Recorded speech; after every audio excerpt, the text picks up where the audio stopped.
4차 언론혁명을 꿈꾸는 기자들이 모였다. 본격 KBS 소통방송 댓글 읽어주는 기자들.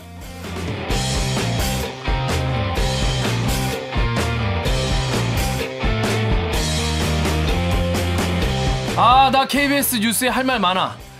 케백수 이 새끼들 왜 이따위로 보도하지? 불만 많으신 분들 이 방송을 주목해 주십시오. KBS 기사에 네티즌 여러분들이 악플, 선플, 리플 달아주시면 저희가 전부 다 읽고 찾아드리고 직접 답을 해드리거나 해당 기자에 가서 대신 따져드립니다. 회사 생활 포기하고 막 던지는 방송 반갑습니다. 저는 방금 김동연 경제부총리를 만나고 온 9년차 기자 KBS 김기아입니다. 반갑습니다. 굉장히 자부심에 그냥. 좋은 분이더라고요. 만나는 겁니까? 그냥 보고 온 겁니까? 만나고 왔습니다. 예, 만나고 왔는데 우리 오늘 9시 뉴스에 오늘 이제 부동산 이제 종합 대책이 나왔잖아요. 그래서 그것 때문에 설명을 좀 출연을 하러 오셨는데 오다가 제가 딱 마주친 거죠. 그래서 제가 물어봐야겠다, 송곳 같은 질문을 해야겠다 싶어가지고 딱 질문하려고 가니까 피하더라고. 저 취재원한테 들은 말은 전혀 사실이 아닌데. 아직 요 김기아 선배가 회사 생활을 막 던지지 못했어. 아직 창대한 꿈이 있어. 30년 계획 있는 총리가 어떻게 피했나요, 그러면 그 당시? 제가 김 이렇게 했는데 김까지 듣더니 고개를 돌리더니 도망가시더라고요. 무서워하고. 너무 무서워하시고. 제가 그 말로만 듣던 김기아 기자구나. 그 댓글 읽어주는 그 기자. 그 기자인가 보다. 그래가지고 왜요? 선배 웃어. 부끄러워가지고. 하여튼 그랬습니다. 그래서 송관 질문은 다음에 던지는 걸로 하고 왔어요. 아직 휴가에서 돌아오지 않은 오규정 기자가 없어요, 지금. 그죠? 오규정 기자 없고 대신해서 또 다른 기자 한 분이 나와 계시는데 먼저 각자 자기소개를 먼저 부탁을 드리겠습니다. 먼저 제 왼쪽에 있는 우리 강병수 기자부터 자기소개 부탁드릴게요. 네, 저는 시키는 건 뭐든지 다 합니다. KBS 3년차 공식 노예 AKA 서초동 요정 강병수입니다. 지금 익숙해지네 이제 요 정도. 멘트가 약간 이제 기름칠이 되기 시작했어. 듣고 있어. 근데 지금 옆에서 조혜진 기자가 보고 저 뭐야 왜 저래 이런 표정으로. 표정이 일그러지네. 눈으로 막 모든 걸 다 말하네요. 그래요. 자, 다음 우리 홍성희 기자. 네, 저는 KBS 법조팀의 강한 허리. 그러나 제 허리는 약해졌어. 네, 홍성희 8년차 기자입니다. 네, 반갑습니다. 반갑습니다. 네. 성희 선배는 아예 혜진이가 눈 안 마주치게 얘기하네. 그러니까 부끄럽네요. 약한 허리. 이런 분인 줄 몰랐어요. 이런 분인 줄 몰랐어요. 이런 분인지 몰랐죠. 근데 여기 오면 다 이렇게 되는데, 자, 그 옆에 우리 조혜진 기자님 자기소개 부탁드릴게요. 네, 저는 복지팀 말진이고 질병관리본부 출입하는 출입기자 3년차 조혜진입니다. 고생하셨습니다. 이번에 보니까 조혜진 기자가 또 단독 보도를 메르스 외국인 일상 접촉자 57명 행방묘연 능동 감시 안 돼. 대박. 제목이 굉장히 자극적이네요. 사실 메르스 취재 우리가 사실 저도 해보고 송 기자도 해봤거든요. 진짜 15년에. 단독 보도 해봤어요? 했었죠 그때도. 단독했었어? 왜 말 안 해주나 이렇게. 언제 물어봐주나. 제 이미지가 참. 근데 그때는 무슨 단독 보도 했었어? 그때는 이제 준비 안 됐다. 그 병원들이 그러니까 이제 안심병원인가 그런 몇 개 지정을 했었어요. 거점병원? 네, 안심병원이라고 했던 것 같아 이름이.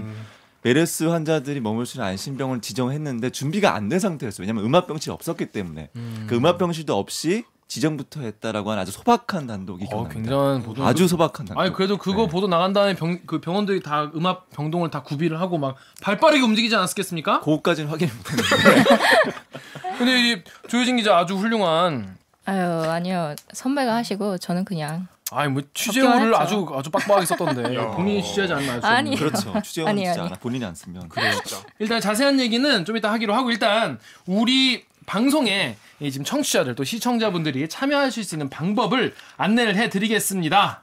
댓글 읽어주는 기자들이 꼭 좀 읽어줬으면 하는 댓글, 기자들로부터 정말 듣고 싶은 대답, 혹은 스튜디오로 불러서 보고 싶은 기자가 있으시다면 부끄러워 마시고 네, 이메일 리플라이 KBS @gmail.com이나 인스타그램에서 댓글 읽어주는 기자들 혹은 리플라이 KBS를 검색하셔서 메시지를 보내주세요.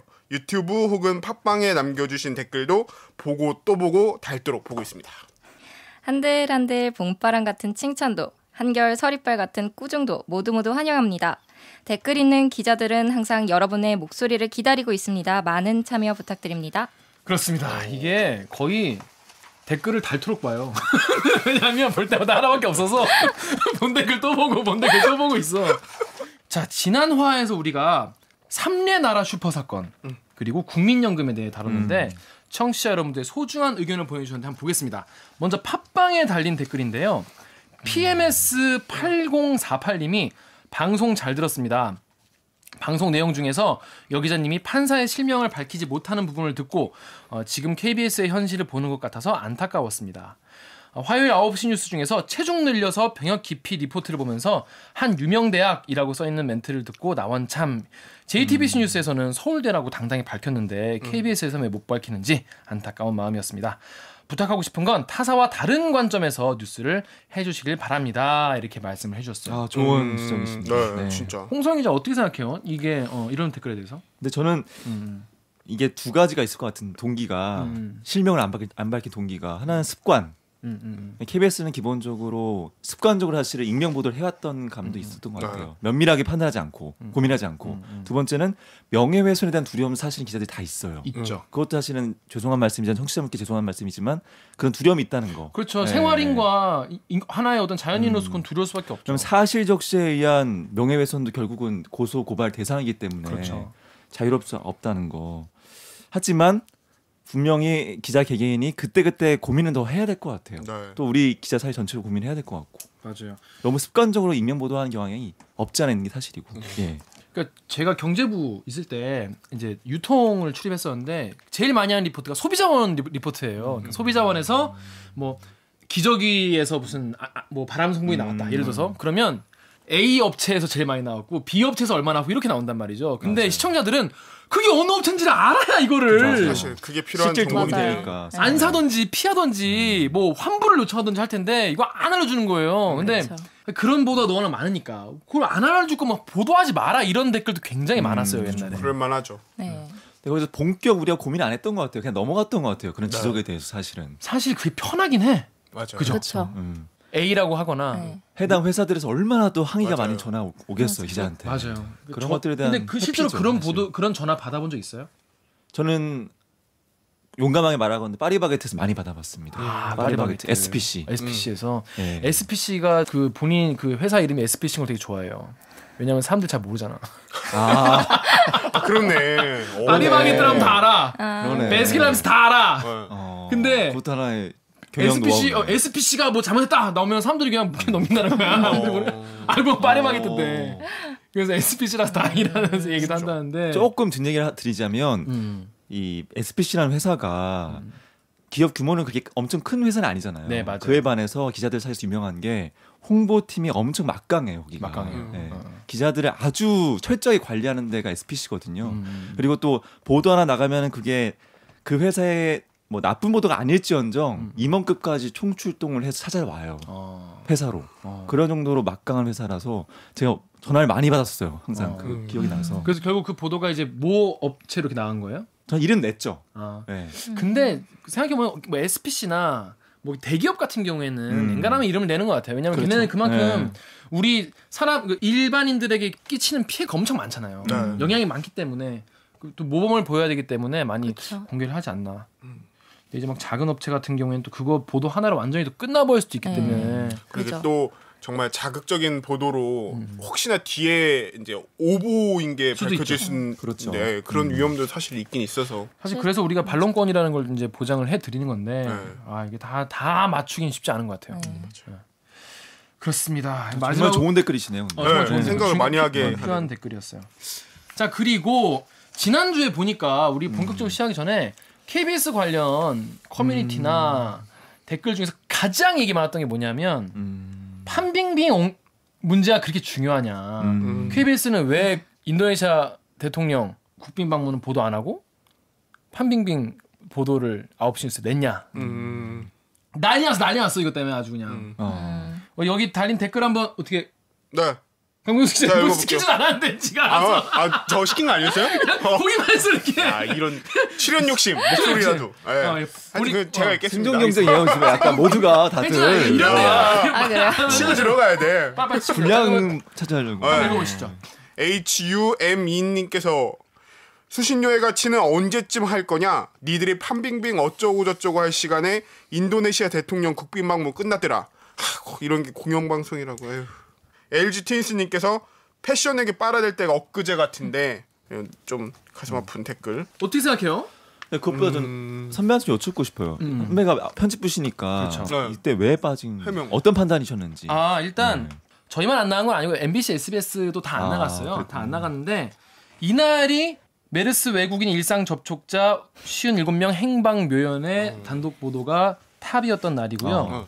이날이 난리가 나서 이때 정은경 질병관리본부장, 질본 본부장이 출연을 한 날이었습니다. 네, 맞습니다. 그리고 이날 인도네시아 국빈방문 왜 보도 안 했나 보니까 모든 국빈 방문을 다 리포트로 소화하진 않아요. 우리가 단신 같은 건 보도가 다 나갔는데 이렇게 9시 뉴스의 메인으로 다 다루진 않고 그렇죠. 뭔가 굉장히 중요한 선언이나 아니면 우리 뭐 한반도 정세에 관련된 뭔가를 하거나 그럴 때에 이제 보도를 하는데 이날 같은 경우에는 와서 뭐 엄청나게 큰 선언이라던가 뭐 그런 거를 한 게 없었던 거예요. 그래서 오늘 이렇게 나오는 거 정도가 주요 뉴스다라고 해가지고 만들었는데 그건 도저히 이해 안 된다 이런 분들도 많이 계실 것 같아요.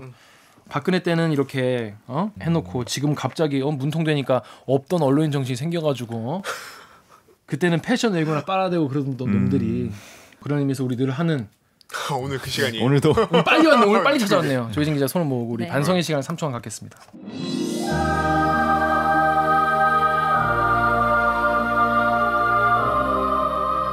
네, 언제나 같이 이제 잘하면 되죠. 이제 잘하면 돼. 이제 잘하면 돼. 근데 이게 패션 애교 이거는 정말 좀 많이 했죠 우리가. 네 맞아요. 진짜 이거는 할 말이 없는. 할 말이 없어요. 사실. 맞습니다. 뭐 반성할 지점이고요. 네. 네, 그러면 우리 오늘 본격적인 순서 네. 기레기 판별기. 우리가 기레기 짓을 했는지 아니면 잘 살았는지를 판별하는 기레기 판별기 시간으로 넘어가겠습니다. 단독 보도. 음압 구급차라더니 일반 구급차. 있는데도 왜 안 썼나 하는 기사입니다. 이게 이제 메르스 관련된 보도잖아요. 어떤 기사인지 한번 살펴볼까요?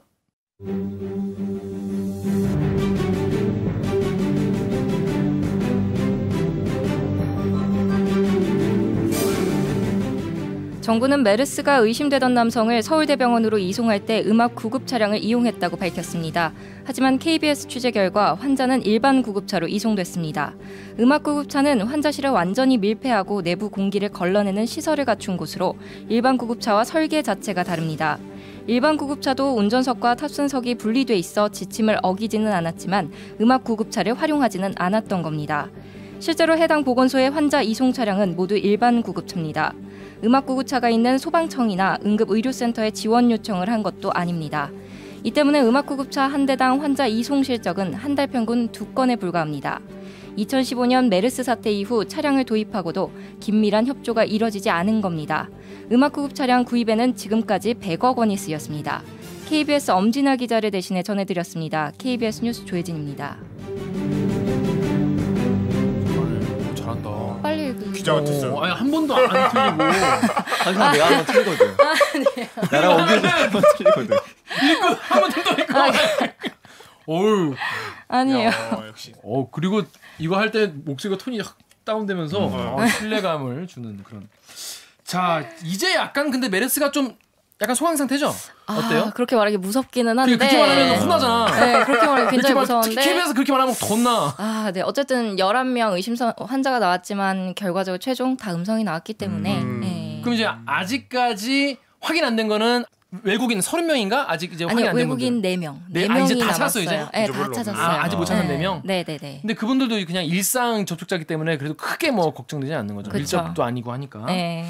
네, 그래서 지금 이제 메르스가 이제 살짝 이제 좀 정리되는 분위기긴 한데 아직까지 끝까지 이렇게 경기를 놓으면 안 되겠죠. 오늘 기준으로 그렇다는 건데 이게 이제 다음 주 월요일에 업로드가 되니까 그때는 어떻게 될지는 모르는 것이죠. 왜 그 아련한 목소리는 뭐야? 아니요, 뭐 주말만 무사히 넘기길 바라고 있을 뿐인데. 그러니까 주말에 별로 없어야 되는데.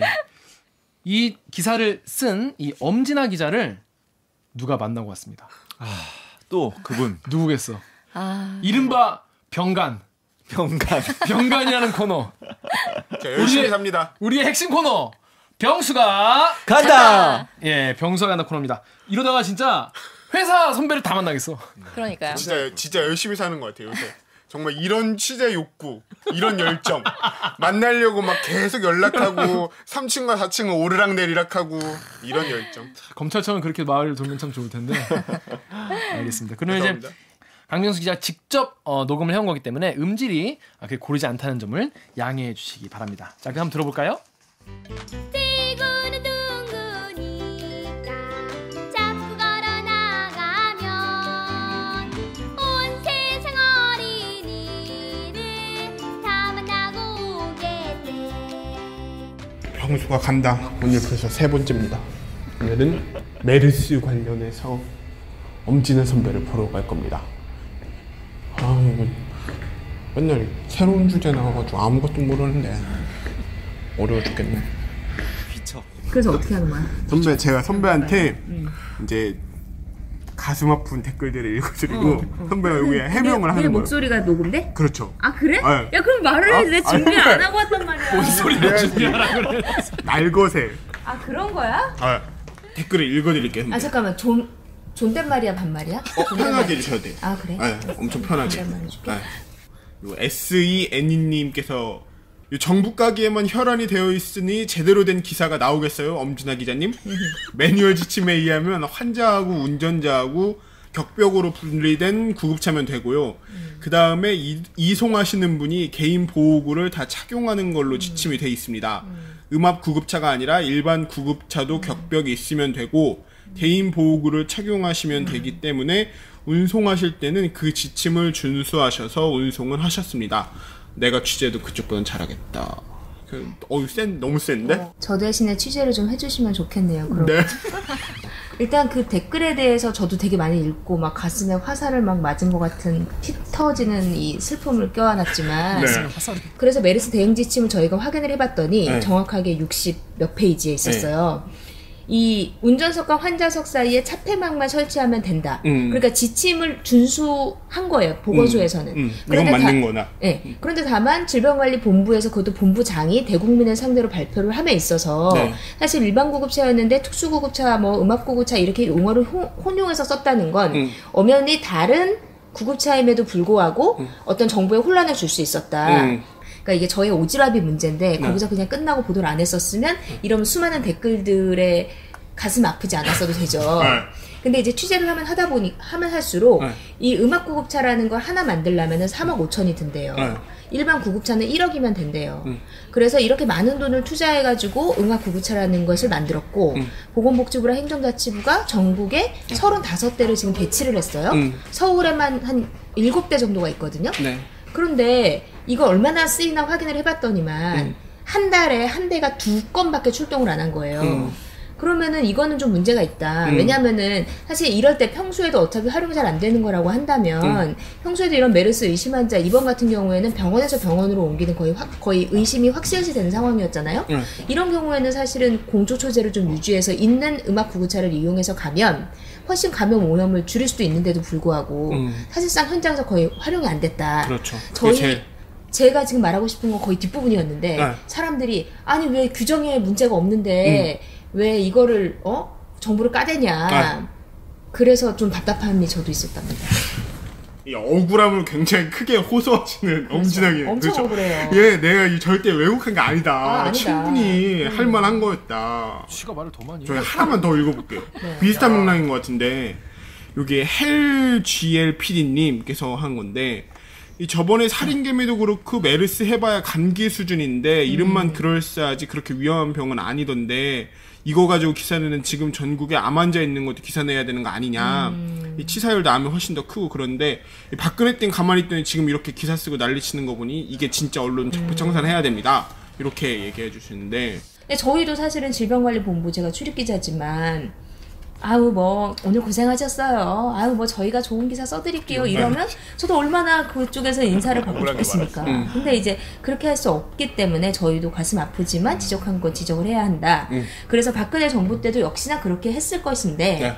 또 국민적인 공포감이 사실 우리가 3년 전에 겪어봐서 이미 있는 상황이잖아요. 네. 사실은 감기 같은 경우에는 뭐 이게 치사율이나 이렇게까지 연결되지는 않고 네. 또 뭐 여러 가지 뭐 치료약이나 이런 것들이 또 많잖아요. 근데 메르스는 최대 40%까지 치사율을 올리기도 했었고 실제로 30명 넘는 사람들이 사망하기도 했었었고 살인개미도 사실 걸렸다고 죽지는 않잖아요. 네. 많은 사람들이. 뭐 그런 것과는 조금 다른 차원으로 보고 있고 그래서 조금 더 철저하게 검증할 필요가 있다. 네. 근데 기사를 쓰는 제 입장에서는 다행히 아직까지 이게 확산되지 않고 있고 또 그래도 어쨌든 잘 관리되고 있는 것 같아서 안심이 되고 뭐 그런 차원에서라도 저희는 계속 또 검증할 수 있는 것들에 대한 네. 문제 제기를 아픈 댓글을 받더라도 계속 할 수밖에 없죠.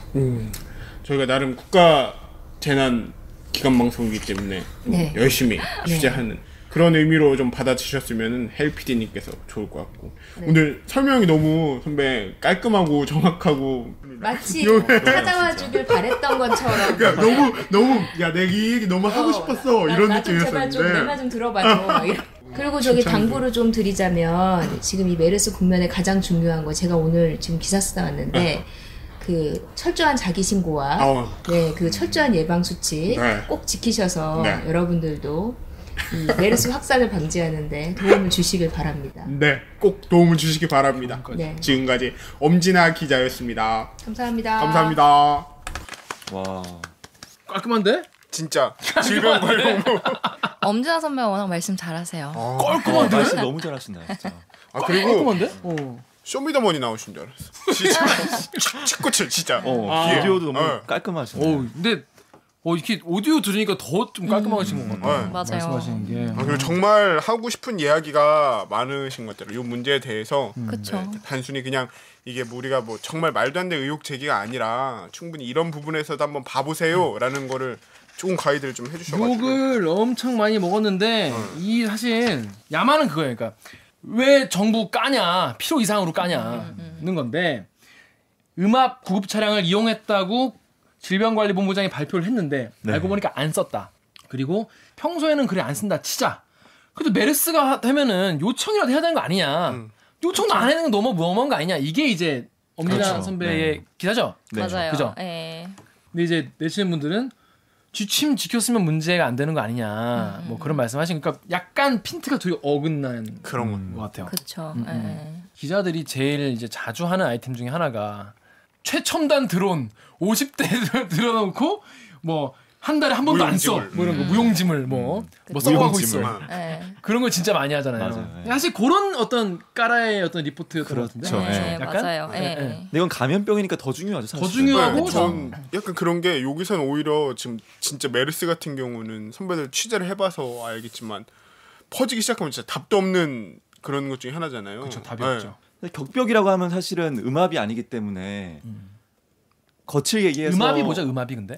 음압이라는 게 결국에는 공기를 이게 외부의 바이러스가 안 갈 수 있도록 딱 가둬준다는 거예요. 압력 차이가 있잖아요. 네, 바깥이랑 아니랑. 네, 그래서 그 원리라고 나갈 알고 수 있는데. 없게. 그리고 거기에 보면은 필터도 뭐 헤파 필터가 6개 정도 달려 있어서 그 내부 공기 계속 그게 걸러줘요. 걸러 순환시켜주면서 네, 그에 그래서 바이러스는 못 밖으로 나가게 그쵸. 하고. 네. 그런데 격벽은 제 생각엔 에어로졸로 가면 가능하니까. 격벽이 근데 무슨 벽을 말하는 거예요? 뭐 그냥 나무 벽이야? 분리되는 벽. 그냥 간이벽. 네, 플라스틱 간이벽이에요. 같은 거겠죠? 네. 간이벽이에요, 그거는. 그쵸. 밀폐된 게 아니라. 네. 어쨌든 감염될 수도 있을. 근데 개연성도 그거는 있지 않나. 지침은 뭐냐면 음압 구급차가 우리가 뭐 만 대가 있는 게 아니잖아. 만 대가 있는 게 아니니까 그렇지. 매번 쓸 수 없으니까 현실적으로. 그렇게 안 한 사람을 처벌할 수는 없으니까 그렇죠. 그런 정도의 의미인 그러니까 것 같아요. 이거를 허용해 놓은 거 아닐까요? 네. 그러니까 뭐 질병관리본부가 그때 2015년 메르스 사태가 있을 당시에 굉장히 많은 일이 있었고 그걸 나중에 이제 그 추후에 과연 어떤 일이 있었고 어떤 위험 요인들이 있었냐 이런 것들을 쭉 분석을 했어요. 그러니까 자체적으로 내린 결론은 그거예요. 왜냐면 그러니까 병원 내 감염이 그때 굉장히 많이 됐었잖아요. 거기에 비해서 가족 감염이 굉장히 적었고 실제로 뭐 대중교통이라든지 이런 데 있어서 감염은 거의 없는 걸로 확인이 됐어요. 그렇다 보니까 이게 지금 현재 질병관리본부도 보호 용구가 착용이 되었거나 아니면은 환자가 사용한 지 2시간이 지났을 때 그 이후로 사용한 사람 같은 경우에는 크게 문제는 없다라고 보고 있는 거예요. 그게 국제적으로도 그렇게 통용이 되는 기준이기도 하고요. 네. 그 구급차 이거를 소독을 했냐 안 했냐 가지고도 막 갑론을박이 많았는데 그러면 소독을 굳이 안 했어도 한 2시간 정도만 그냥 놔두고 아무도 안 쓰면 큰 문제가 없을 수 있는 거네요. 근데 그 지침에 소독은 하도록 되어 있어요. 왜냐하면 구급차라는 게 언제 갑작스럽게 나갈지 모르는데 그걸 2시간 동안 균을 빼둬야지 이럴 수는 없는 거잖아요. 그러니까 그거는 지침상 사용한 다음에는 구급차는 반드시 소독하도록 모든 그 환자가 사용했던 뭐 보호구라든지 이런 것도 다 버리도록 되어 있어요. 홍성 기자는 2015년에 어떤 쪽을 주로 취재를 했어요? 그러니까 메르스 대응에서 우리가 부족한 점들을 지적하는 게 언론의 몫이니까 여기 지금 이렇게 너무 과도한 비판이라고 하시는데 어떤 정서가 있었냐면 취재팀에 그 당시에 그 당시 2015년에 세월호도 재난이었잖아요. 메르스도 재난이고 근데 세월호 때 우리가 뼈아팠던 게 현장에 가지 않았다. 그렇죠. 구조 현장에 직접 배를 타고 나가서 구조가 잘 되는지 확인하지 않았다. 우리 눈으로. 회경의 말만 전해 들었다. 이걸 많이 느꼈잖아요. 그렇죠. 받아 썼다 우리는 그냥. 그래서 그때 메르스 취재팀의 가장 그거는 질본의 설명만 듣지 말자. 질병관리본부의 브리핑만 믿지 말자. 이런 반성이 있었던 거야. 맞는 말이긴 한데. 네, 그래서 너무 위험한데. 그래서 모 기자가 열심히 취재를 하는 와중에 덕분이? 네, 김덕훈 기자가 저도 들었습니다. 이번에 또 태풍. 네, 현장 취재를 하다 보니까 우연찮게 어떤 사람 접촉했는데 나중에 그 사람이 확진자가 된 거예요. 그 당시에는 전혀 아니었고. 맞아요. 네. 그래서 이제 그 김덕훈 기자는 며칠 동안 자가격리를 했고 3주인가 2주인가 집에서 2주 동안 격리 리드만 봤다고 그러던데. 그리고 또 저희 기자들이 혼자 살기 때문에 김덕훈 기자가 기자 동료들이 음식 같은 거 집 앞에 놓고 도망 나오고 그치. 나오지 말라고 나오지 말라고. 아까 놓고만 갈게 나오지 마 인사하지 말자 그래 밀접 접촉될 수 있으니까 그렇죠. 이런 댓글 비판이 있긴 하지만 재난에서는 어쨌든 간에 최소한의 개연성도 다 감안해서 보도하는 게 언론의 역할이니까 그 점을 좀 이해해 줬으면 좋겠어요. 왜냐면 그렇지 않아서 세월호 재난 때 너무 많은 비판을 받았기 때문에 우리가 그렇죠. 그러니까 현장에 가지 않고 정부 말만 받아 쓰는 게 무슨 기자냐. 그런 비판 너무 많이 받았잖아요. 맞긴 맞죠. 그래서 그때도 김덕훈 기자의 보도 때문에 당국에서 그 환자를 알게 됐어요. 그 환자의 어떤 감염 경로랄까 그런 걸 알게 됐었어요. 그 자체 단독 보도였고 물론 이제 그다음 이제 자가격리를 했지만 본인의 음성이었던 걸로. 0126D님께서 기자놈들 기사거리가 아무리 없어도 이건 아니다. 잡것들 하이에나 같다. 처음부터 메르스인지 멜로인지 알 수도 없는데 진공 포장하기가 힘들다. 이게 무슨 얘기냐면 진공 포장은 이제 음압 그 구급차를 뜻하시는 것 같아요. 이게 처음부터 이게 메르스인지 뭔지 알 수도 없는데 음압 구급차에 태울 수 없지 않겠냐 이런 말씀인 것 같아요. 그때 당시는 의심 환자였어요. 그러니까 의심 삼성병원에서 서울대 병원을 갈 때는 의심 환자였는데 그렇죠. 근데 어쨌든간 굉장히 증상이 나타나고 있었고 뭐 폐렴 증상이라든지 뭐 고열 이런 것들이 그때 당시에 있었고 그래서 거의 뭐 이제 확진 받기 전 정도였는데 그럼에도 불구하고 음압을 안 썼다라는 게 지금 취재의 어떤 이 보도가 먹힌다면 나중에 어떻게 되냐면 나중엔 메르스 환자가 발생을 하거나 의심 환자 발생했을 때 빨리 음압 구급차부터 찾고 가능하면 음압 구급차부터 쓰고 그렇게 운영이 되겠죠. 맞아요. 그렇게 되게 하기 위한 거니까. 안 쓰다 보면 또 나중에는 정말로 이게 뭐 있는지도 모르고 그래요. 제대로 그렇죠. 사용도 안 하면 평소에 계속 그런 게 관리도 안 되고 맨날 우리가 하는 거야. 예를 들어서 이래가지고 나가려고 하다 보니까 막 기름이 없고 막 맞아요. 안 쓰다 보니까 진짜. 네. 기름이 없고 유지 관리 안 되고 시도 안 걸리고 배터리 없고 이랬다니까. 그런 거 되게 많아. 알겠습니다. 자, 조혜진 기자 같은 오늘 여기 이 같이 한번 댓글 읽어준 기자들 같이 해봤는데 어땠어요? 네. 뭐 너무 편하게 잘 해주셔가지고 저도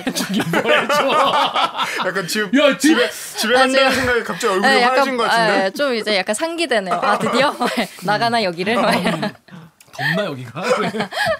어땠어요? 아니 근데 뭐 재밌었고 가끔 이제 취재를 하다 보면 내가 정말 열의를 갖고 취재를 했는데 댓글 반응이 안 좋을 때 굉장히 많잖아요. 저는 근데 굉장히 많이 그런 걸 초반에는 많이 보고 많이 상처를 받고 막 이랬거든요. 근데 이렇게 해명할 기회가 있고 물론 나의 부족함도 있었겠지만 이렇게 얘기할 수 있는 기회가 있다는 게 되게 좋은 것 같아요. 다음부터 그렇게 악플 좀 부당하다 싶으면 연락을 주십시오. 제가 이렇게 제 거를 슬쩍 들이밀어도 받아주는 그 자리에다가 거예요? 이렇게 쏙. 그러면 저희가 모시든지 아니면 병수가 갈 거예요. 병간.